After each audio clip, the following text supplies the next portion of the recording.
Jadi perkuliahan ini seperti biasa kita laksanakan secara online karena ada sesuatu dan lain hal artinya ketika saya masih dalam keadaan tugas belajar juga. Jadi baiklah kita pada pertemuan pertama ini kita langsung saja ya. Mungkin tidak perlu pengenalan lagi karena saya yakin dari beberapa mahasiswa yang hadir pada kesempatan Zoom ini juga sudah mengenal saya dan mungkin sudah eh, mengikuti mata kuliah saya yang sebelumnya. Kan begitu kan? Jadi mungkin kita langsung saja masuk ke materi. Sini kita mau membahas mengenai transmisi daya listrik.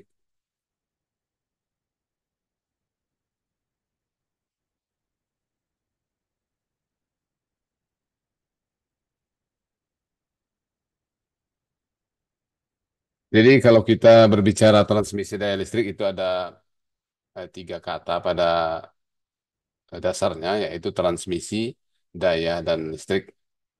Transmisi artinya adalah menyalurkan atau juga mengirimkan.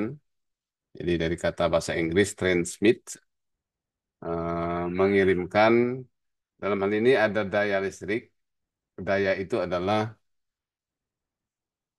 perkalian daripada tegangan, kemudian arus, kemudian juga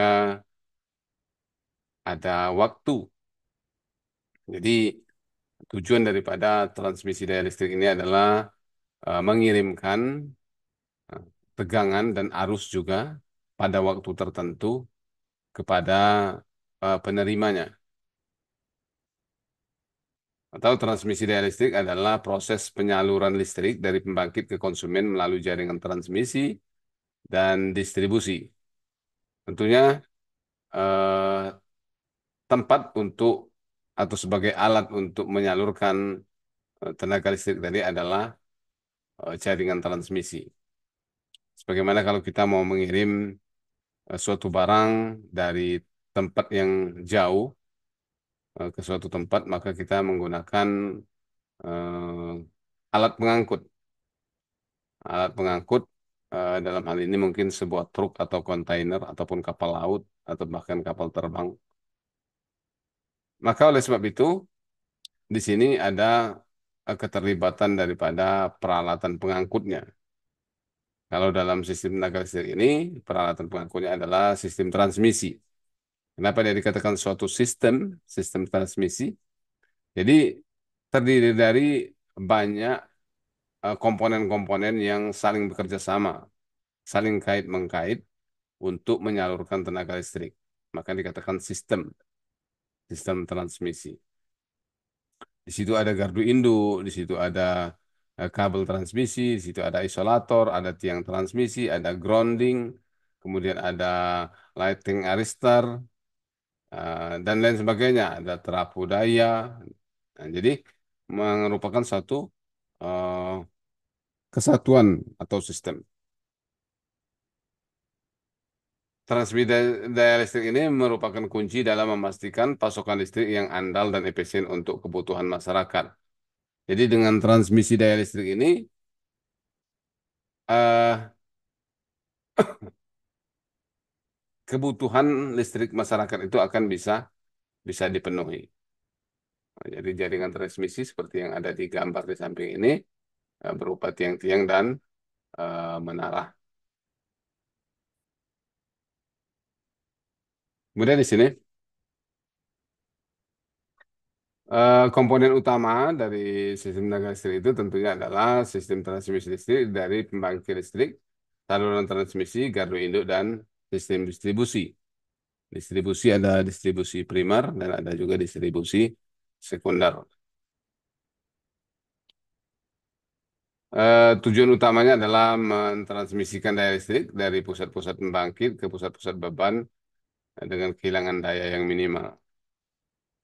Jadi ada di sini kata mentransmisikan daya listrik dari pusat-pusat pembangkit.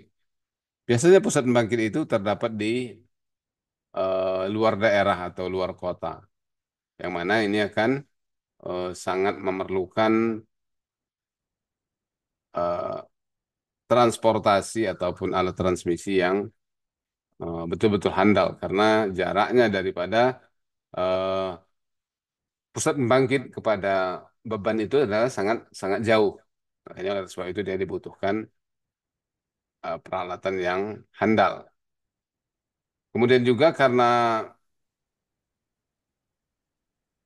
jaraknya yang jauh, akan mungkin sekali terjadi ataupun pasti terjadi kehilangan atau rugi-rugi.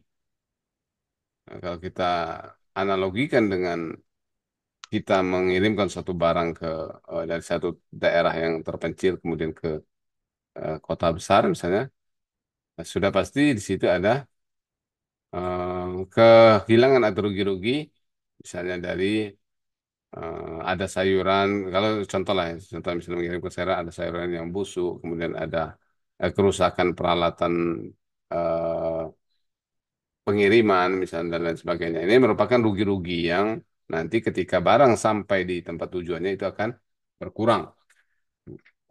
Begitu juga dengan sistem transmisi ini. Jadi di sini ada kata-kata kehilangan daya yang minimal. Ini suatu yang penting karena kalau daya yang dikirimkan itu terjadi kehilangan yang banyak, maka transmisi ini jadi suatu alat menghilangkan daya atau kerugian bagi pembangkit. Sebagai dalam hal ini adalah PLN sebagai utility atau penyedia tenaga listriknya.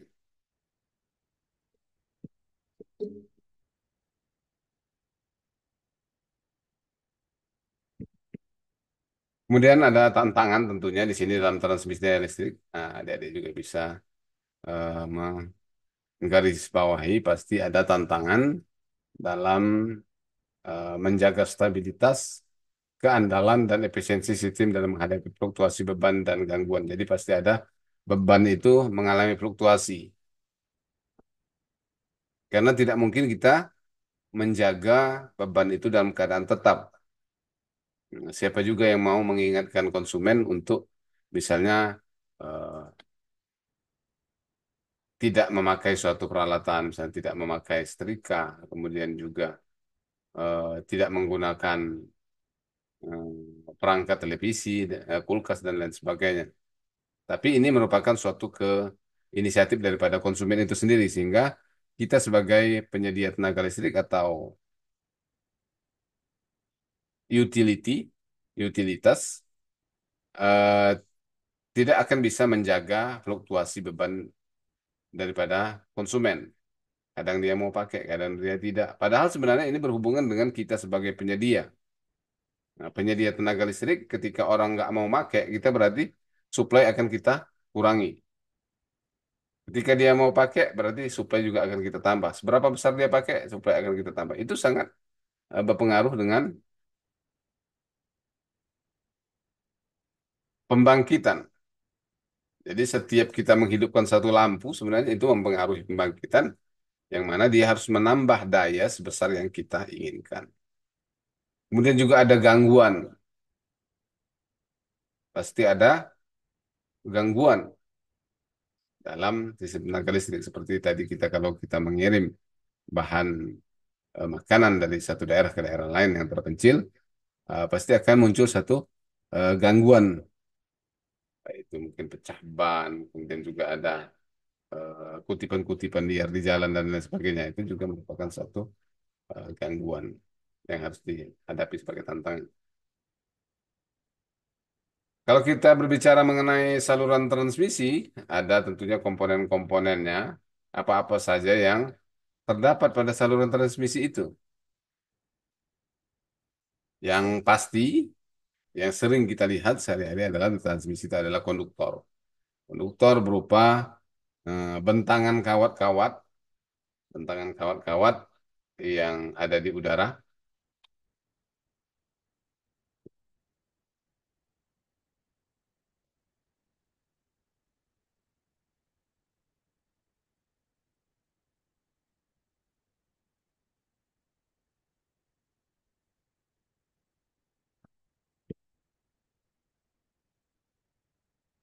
bentangan kawat yang ada di udara yang merupakan eh, alat utama. Jadi untuk sampai saat ini itu sistem transmisi itu belum bisa tanpa ada saluran kawat ini. Walaupun sudah berkembang eh, teknologi dalam transmit tenaga listrik ini, namun masih tetap menggunakan konduktor. Kemudian ada menara transmisi. Ini juga benda yang pasti mudah kita dapatkan atau kita lihat ketika kita memperhatikan sebuah transmisi, yaitu namanya menara transmisi. Jadi dari struktur baja atau beton. Kenapa dikatakan atau beton? Sini ada menara itu terbuat dari baja. Namun ada juga yang terbuat dari beton. Mungkin eh, adik-adik masih belum jarang melihat yang terbuat dari beton menara. Namun ada di apa di daerah Pekanbaru itu menaranya terbuat dari beton tinggi dan terbuat dari beton. Jadi itu fungsi utamanya adalah untuk menopang atau tempat menggantungkan konduktor tadi. Kemudian yang ketiga adalah isolator, juga hal yang paling sering kita lihat. Isolator ini yang ada di saluran transmisi. Jadi isolator ya, isolator yang warna coklat-coklat itu biasanya, atau kalau yang di transmisi itu warna bening kebiru-biruan, kehijau-hijauan, itu juga merupakan isolator. Tujuannya adalah agar kawat yang kita gantungkan itu tidak menyentuh eh, tiang menara ini. Kalau seandainya tiang menara ini dibuat dari bahan isolator, tentunya kita boleh saja untuk tanpa menggunakan isolator ini, cuma mengaitkan aja misalnya ini dicantolkan langsung ke menara ini. Tapi karena kalau dicantolkan langsung dia akan short circuit, karena pada prinsipnya tegangan itu akan lari ke netralnya yaitu bumi. Maka harus dibuat namanya isolator yang ini agar supaya tidak menyentuh bumi secara langsung. Yang keempat peralatan sistem ya berupa transformator, saklar, kemudian alat-alat proteksi, kemudian alat-alat kontrol lainnya merupakan satu kesatuan dari sistem saluran transmisi itu.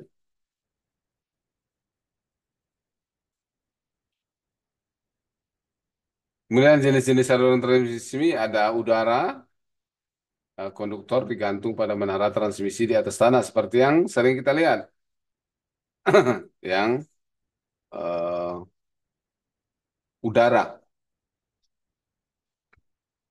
Kemudian juga ada transmisi bawah tanah. Ya, ada juga transmisi itu yang kawatnya itu ditanam di dalam tanah. Tujuannya adalah untuk mungkin lebih ke estetika. Estetika itu untuk memperlihatkan kondisi permukaan bumi yang lebih rapi atau tanpa gangguan visual atau pandangan. Kalau kita lihat saluran transmisi ataupun distribusi yang ada di atas tanah ini mengganggu pemandangan, boleh dikatakan mengganggu pemandangan karena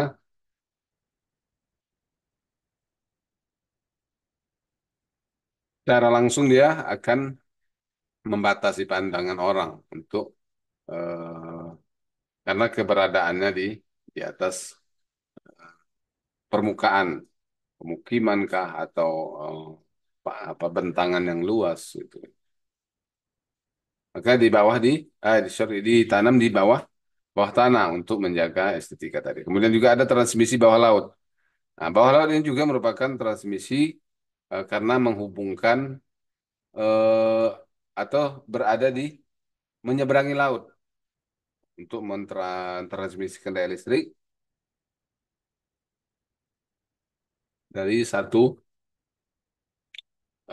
tempat yang melewati laut, dasar laut. Jadi kalau untuk laut ini kan tidak bisa dipasang tiang transmisi. Kenapa tidak bisa? Karena tiang transmisi tidak mungkin ditanam di dasar laut karena itu sangat dalam. Makanya pasti digunakan kabel transmisi bawah laut dan itu kabelnya bentuknya besar dan dia dapat menghantarkan arus yang sangat besar karena kapasitasnya harus menyalurkan besarnya arus yang beribu-ribu ampere dari satu provinsi ke provinsi lainnya misalnya dalam sistem interkoneksi.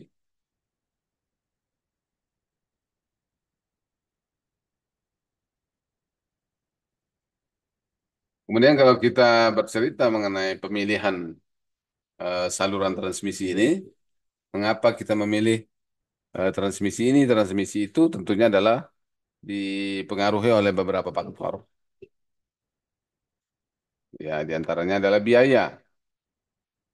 Mempertimbangkan biaya konstruksi, pemeliharaan, dan operasi. Untuk daerah mungkin di hutan atau di pegunungan, sudah pasti dia menggunakan transmisi eh, di atas tanah atau transmisi udara.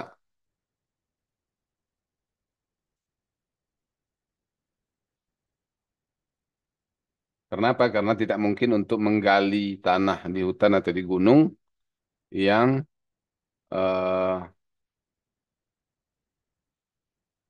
kontur atau bentuk topografinya itu sangat menyulitkan untuk dilakukan penggalian misalnya. Maka dilakukan dengan menggunakan saluran udara. Yang kedua topografi tadi kan, kondisi-kondisi geografis dari lokasi. Kemudian dampak lingkungan juga, kemudian ada keandalan. Dampak lingkungan di sini misalnya kita kalau kita mau menanam meletakkan saluran transmisi saluran udara tegangan tinggi, sementara di dekatnya itu banyak sekali penduduk, maka sudah pasti dia tidak dimungkinkan, tidak dimungkinkan untuk dipasang saluran udara tegangan tinggi.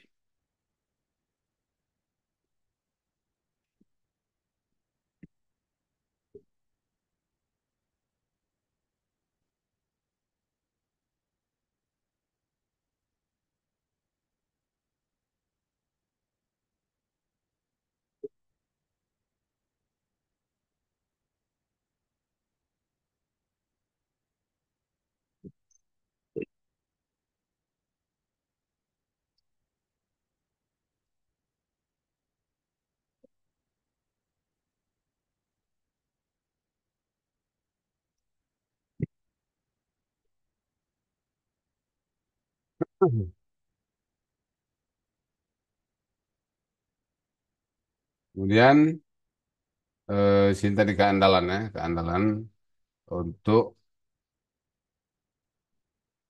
sebagai contoh misalnya di daerah yang eh, hutan, pemilihan saluran udara itu sebenarnya agak kurang tepat. Kenapa? Karena di hutan itu kan banyak pohon-pohon yang mungkin sekali untuk terjadinya pohon tumbang dan sebagainya sehingga mengakibatkan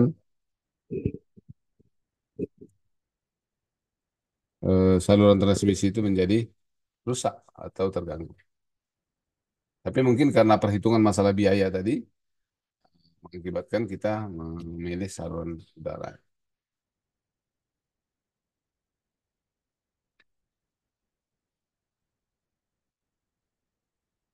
Faktor-faktor yang mempengaruhi transmisi, tegangan, kemudian resistansi dan jarak transmisi, jaraknya. Untuk tegangan transmisi pada tegangan tinggi meningkatkan efisiensi dengan mengurangi kehilangan daya. Jadi ada yang tahu nggak pengaruh tegangan yang tinggi ini terhadap kehilangan daya?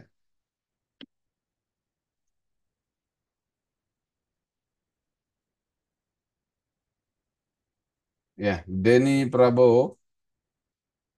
Hadir, Pak. Oke, Denny Prabowo. Ada hubungan famili dengan Pak Presiden Prabowo? Sepertinya nggak ada, Pak. Oh, sepertinya nggak ada. Moga-moga ada gitu kan, bisa lah Pak minta bantu kan. Nah, jadi saya bertanya nih, kenapa pengaruh daripada tegangan tinggi terhadap eh, rugi-rugi saluran transmisi tadi? Kenapa dibuat tegangan yang setinggi mungkin? Bisa? Sebentar, Pak. Ya, kenapa sebentar? Mau kemana? Agak buruk sih ya. Oke.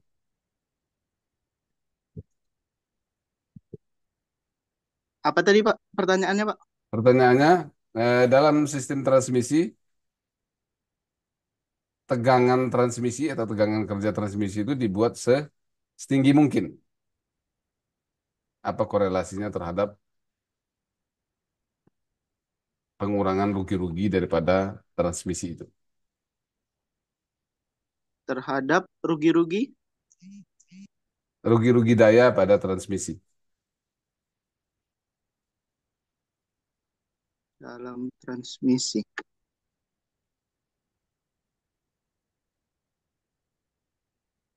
Kenapa dia harus dibuat setinggi mungkin? Izin menjawab ya, Pak. Nah, silakan. Tujuannya untuk semakin tinggi saluran transmisi, semakin jauh kabel dari tanah, sehingga kapasitas medan listrik yang terbentuk di antara kabel dan tanah lebih rendah, Pak. Enggak, bukan itu. Bukan eh itu. itu berhubungan dengan kapasitansi daripada saluran transmisi. Ini yang saya tanyakan, kenapa kalau transmisi itu dibuat tegangan setinggi mungkin? Itu ada hubungan dengan rugi-rugi transmisi. Nah, tapi di mana korelasi? Prabowo sudah pernah ikut kuliah dengan saya dulu sebelumnya. Sudah, Pak. Mata kuliah apa kita ya? Oh, masih ingat? Ya, saya ingat nama-namanya kan. Macam Daniel. Oh, Ya. kalau iya, iya, iya, sorry, sorry. Kuliah, kuliah siang ya. Mungkin Iya, Pak. aplikasi komputer sistem tenaga mungkin. Seperti itulah singkat saya ya, yang siang dia ini. Oke. Nah, itu gimana korelasi? Singkat saya selalu menjelaskan kalau sudah berbicara mengenai tegangan tinggi, kemudian eh, transmisi, distribusi, bahkan medan elektromagnetik, saya akan selalu menjelaskan mulai dari sistem ketenagalistrikan kita yang ada pembangkit, transmisi, distribusi, dan konsumen. Di bagian eh, transmisi, kita membutuhkan tegangan tinggi. Nah, jangan sampai kita tidak tahu apa korelasinya kebutuhan akan tegangan yang tinggi, di mana kebutuhan tegangan tinggi ini sebenarnya akan mengakibatkan biaya transmisi menjadi mahal. Karena peralatan-peralatan tegangan tinggi itu adalah peralatan-peralatan yang mahal. Kemudian sistem isolasinya juga sistem isolasi yang mahal. Makanya ketika kita mau menggunakan tegangan tinggi sebagai tegangan operasionalnya, itu sebenarnya suatu hal yang mahal. Tapi ini harus dilakukan untuk mengurangi rugi-rugi daya listrik. Di mana korelasi daripada pengurangan rugi-rugi daya listrik itu terhadap tingginya tegangan yang dipergunakan itu maksud saya. Jangan sampai kita tidak bisa menjelaskan. Ini pertanyaan dasar sekali gitu. Ada yang bisa? Ada Diki Arya Duta. Arya Duta.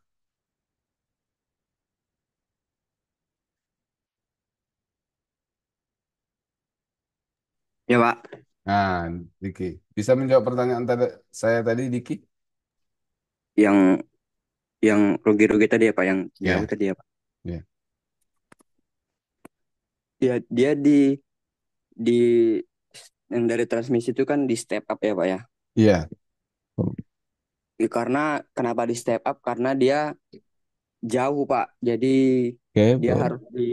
harus di step up gitu, Pak. Baru nanti sampai GE-nya baru di step down gitu kan, Pak. Iya. Kan hubungannya gimana gitu kan? Nanti kalau Anda misalnya mau masuk PLN, kemudian ada ujian wawancara, yang seperti ini sangat mungkin ditanya. Iya. Ya, jadi jangan sampai nanti ketika ditanya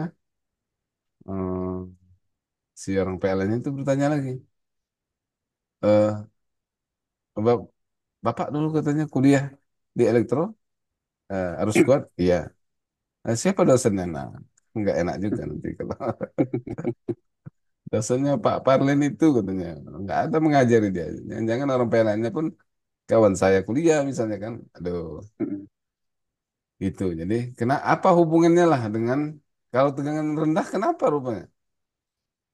Rugi-ruginya apakah Karena jadi ya. kalau tegangan rendah dia namanya jauh kayak Pak. Jadi kalau tegangan rendah tuh dia jadinya rugi-rugi dayanya banyak Pak. Jadi kalau kalau di step up dia rugi-rugi dayanya nggak terlalu banyak Pak gitu Pak.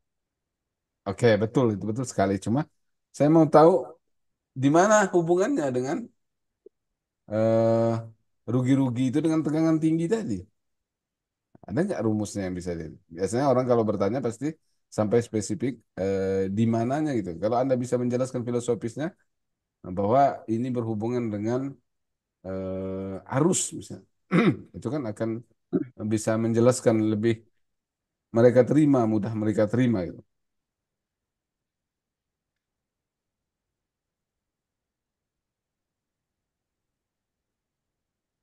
Coba Rido Ronaldo, Ronaldo ya, Ronaldo Panggabean. Ya, Ridonaldo. Ya, Pak. Nah, Saya, Pak. ya. Pertanyaan saya tadi tolong dijawab, Ronaldo,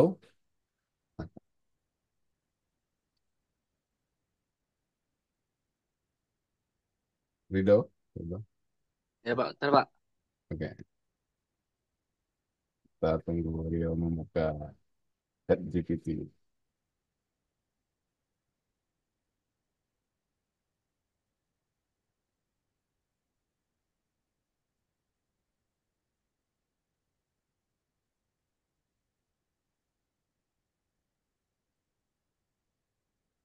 Oke. Apa pertanyaan tadi, Pak? Pertanyaannya apa korelasi atau hubungan tegangan yang tinggi terhadap pengurangan rugi-rugi daya pada transmisi?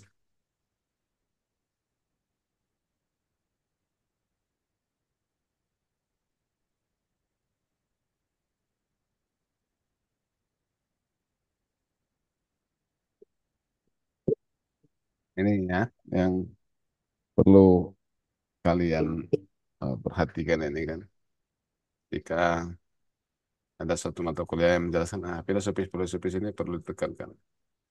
Jadi dari pertanyaan saya ini sebenarnya apa ya, kepahaman Anda tentang teknik elektro itu kan harus ditingkatkan lagi. Membaca juga harus diperbanyak. Jadi sebenarnya ini perkara yang tidak terlalu sulit gitu kan untuk menjelaskannya. Hubungannya adalah daya yang ditransmisikan itu tetap. Jadi daya itu tidak bisa dinaik turunkan. Daya listrik wattnya itu dan energinya yang ditransmisikan itu tidak bisa diturunkan atau dinaikkan. Ya artinya kalau diturunkan maksud saya tidak bisa misalnya beban eh, tertentu dayanya diturunkan dinaikkan gitu kan dari pembangkitnya itu nggak bisa. Karena yang menentukan besarnya daya itu dari ini bebannya itu sendiri atau pelanggannya itu sendiri. Nah, oleh karena itu daya yang dikirimkan itu tetap misalnya 1.000 watt tetap sampai ke pelanggan pun harus 1.000 watt. Katakanlah dikurangi rugi-rugi tadi ya. Tapi pada dasarnya dia dari pembangkit 1.000 watt di pelanggan pun harus sampai 1.000 watt. Kita ketahui bahwa tegangan yang ditransmisikan misalnya 220, eh, arusnya untuk mendapatkan 1.000 watt berarti dia 220 kali 4 koma 8 mungkin sekitar 4,8 1.000 dibagi 220 ya. 4,8 ampere. Kemudian kita naikkan tegangan misalnya jadi 1000 ampere, 1000 volt, bukan 220 volt. Berarti dia tinggal 1 ampere. Karena 1000 kali 1 sama dengan 1000 watt. Tadi 220 kali 4,8 sama dengan 1000 watt juga. Sama, dayanya harus sama. Tapi di sini ada perbedaan. Yang pertama tadi menggunakan 4,8 ampere, yang satu lagi dengan tegangan lebih ditinggikan itu menjadi 1 ampere. Misalnya kita menggunakan tegangan 2000 volt, maka arus yang digunakan itu menjadi setengah ampere, sangat kecil. Apa keuntungannya dari situ? Bahwa rugi-rugi pada penghantar, penghantar juga tetap, nilai tahanannya juga tetap, induktansinya juga akan tetap. Jadi rumus daya yang terdisipasi menjadi panas atau rugi-rugi pada suatu jaringan transmisi itu adalah I kuadrat R. Nah, kita semua kenal itu rugi-rugi pada kawat, tembaga, nah, copper loss. Nah, jadi di sini I kuadrat R.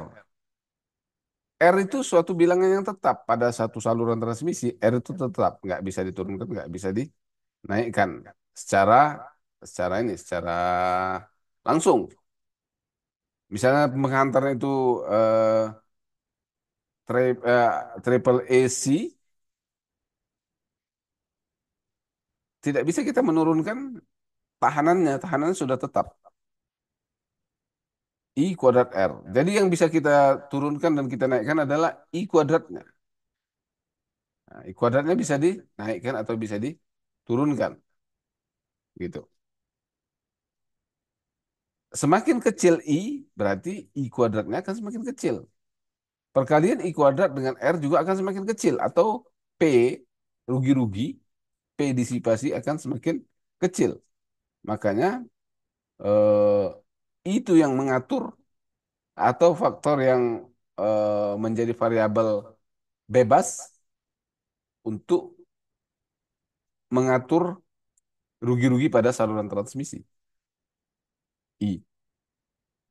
Nah, jadi untuk P yang sama, untuk menurunkan I, maka V-nya harus dinaikkan karena P daya itu adalah V kali dengan I.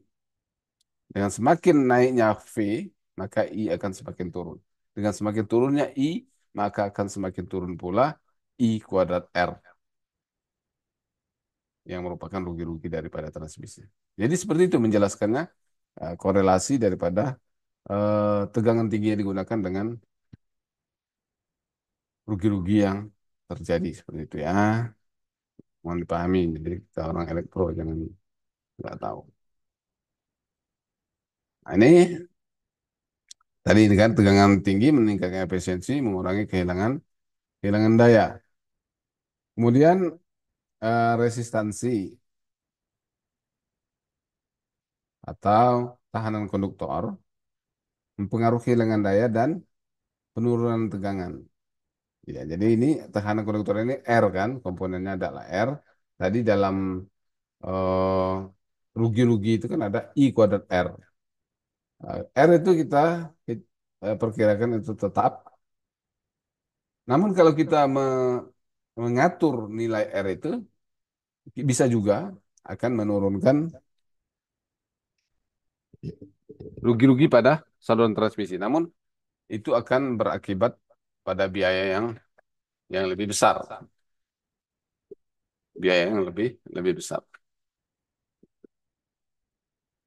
Kemudian jarak transmisi juga yang mempengaruhi, ya, jarak yang jauh tentunya akan lebih besar. Kemudian jarak makin besar akan semakin besar juga kehilangan daya karena R-nya juga akan semakin besar. Jadi untuk mengurangi resistansi ini banyak strategi yang digunakan yaitu ya dengan mungkin penghantar yang bentuknya berpilin atau twist. Nah, dipilin. Kemudian juga menggunakan penghantar berkas namanya. Penghantar berkas itu untuk menghindari bukan R ya, tapi pada L atau induktansi.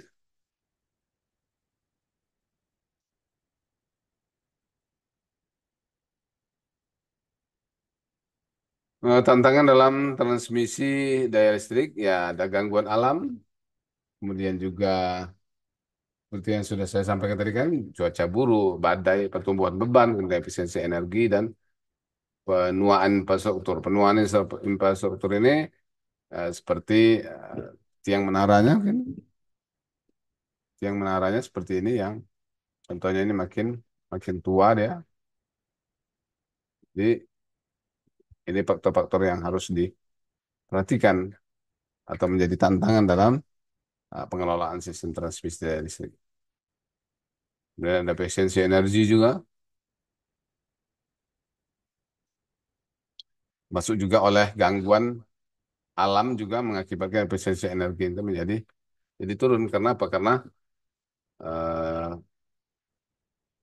semakin apa terkena katakanlah gangguan salju dan lain sebagainya itu akan mengakibatkan rugi-rugi pada saluran transmisi semakin tinggi. Tapi di Indonesia nggak ada salju. Maka diperlukan optimalisasi efisiensi transmisi, kemudian transmisi arus searah, karena dia mengurangi kehilangan listrik di sepanjang saluran. Kemudian jaringan pintar atau dikenal dengan smart grid. Dengan jaringan pintar ini dimaksudkan untuk melihat saluran transmisi sebagai suatu kesatuan yang bisa dimonitor pada setiap saat. Setiap gangguan akan dimonitor pada setiap saat. Kemudian menggunakan superkonduktor atau konduktor dengan tahanan yang serendah mungkin. Jadi teknologi yang ada pada saluran transmisi yang ada saat ini adalah ultra high voltage sampai 1 gigavolt, 1 megavolt, sorry, 1 megavolt. Kemudian juga ada jaringan pintar atau smart grid, kontrol otomatis dan monitoring real time untuk keandalan. Jadi dia bisa memonitor dan mengontrol secara real time. Kemudian tadi superkonduktor ya, kehilangan daya konduktor tanpa resistansi. Jadi peran transmisi daya listrik di masa depan itu ada integrasi energi terbarukan, kemudian kendaraan listrik dan efisiensi energi juga. Nah, integrasi energi terbarukan yaitu transmisi yang handal diperlukan untuk mendistribusikan energi dari sumber terbarukan. Kemudian juga meningkatnya penggunaan kendaraan listrik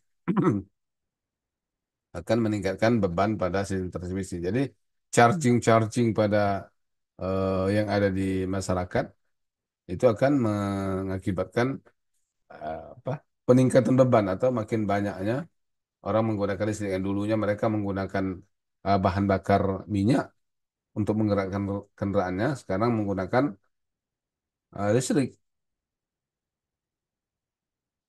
melalui baterai. Baterai perlu daya chargingnya sehingga akan menambah beban listrik. Kemudian upaya mengurangi kehilangan daya dan meningkatkan efisiensi transmisi tetap menjadi prioritas utama.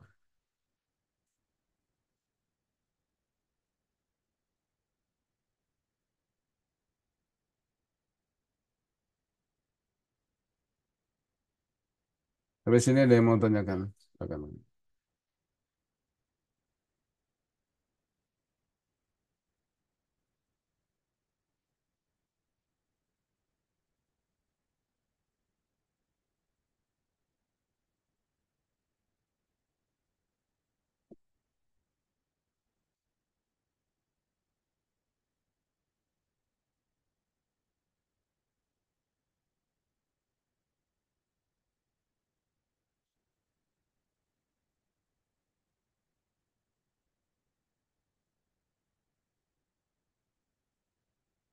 Jadi tujuan utama transmisi tenaga listrik seperti sudah kita bicarakan secara singkat tadi. The purpose of the electric transmission system is the interconnection of the electric energy producing power plant or generating station with the loads. Jadi ini diambil dari buku chapter 8, chapter 8, Concept of Energy Transmission and Distribution by George G. Kennedy dari Arizona State University. Jadi transmisi ini menghubungkan antara pembangkit atau generation dengan load atau beban. Kalau seandainya beban itu sangat dekat dengan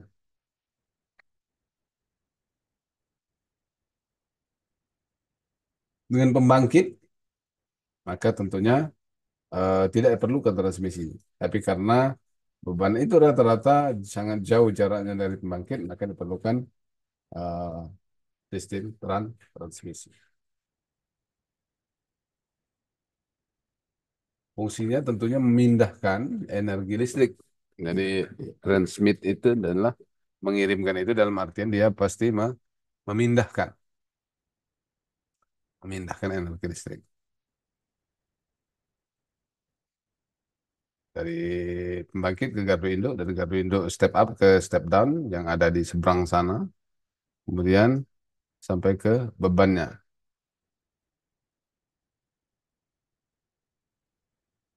Kemudian energi listrik, pusat beban, energi listrik didistribusikan ke konsumen di pusat-pusat beban seperti kota, industri, dan perumahan. Jadi sistem transmisi itu harus dapat menjamin eh, kontinuitas dan kualitas pasokan.